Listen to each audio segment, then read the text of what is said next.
Where do you stand when it comes to fears of recession? How do you see today's CPI report and the potential impact it'll have on the Fed?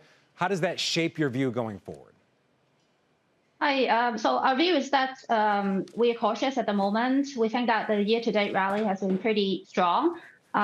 You almost need a pretty perfect economic situation, which is a soft landing and inflation coming back down to 2% and Fed cutting rates.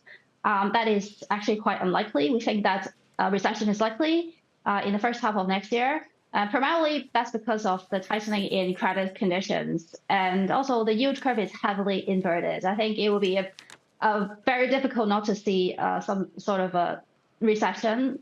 So we're cautious. We think that the risk reward of increasing equities at this stage, it's tempting to chase the rally, but we don't think it is worth doing it at the moment. All right, so Jen, I got to ask you, you sound beyond cautious. You sound just flat out bearish. You're setting a lot of warning signals that you're paying a lot of attention to. But I want to talk to you about how you're advising your clients, who are mostly wealthy individuals.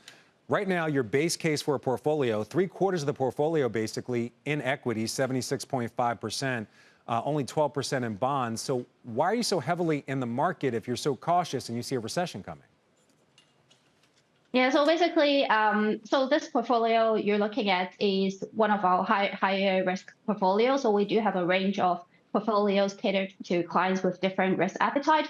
But so basically, we are looking at, say, equities is still underweight our benchmark, but it's actually a small underweight.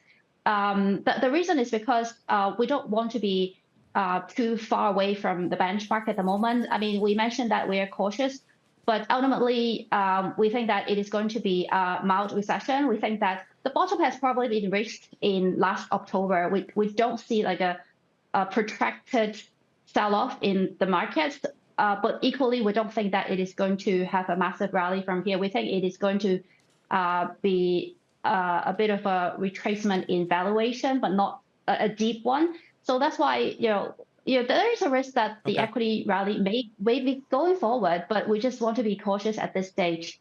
It's interesting you say there's a risk that the equity rally may be going forward when you're so in the markets. So if there is a pullback, especially when it comes to valuations, where do you want to put money for the second half of the year? Yeah, so our favorite region in general structurally is still the US. And you mentioned the AI theme. This is a theme that we think is really interesting. It basically is an area of innovation. We think that it will drive a lot of productivity gains going forward in the economy and benefiting not just the tech sector, but actually across the various sectors that can make use of AI. So we like the AI theme, but the valuations is one of the hurdles that we're having at the moment. So yeah, if there is a retracement in the valuation, we'll be pretty interested in adding more in some of these stocks, selectively, by the way.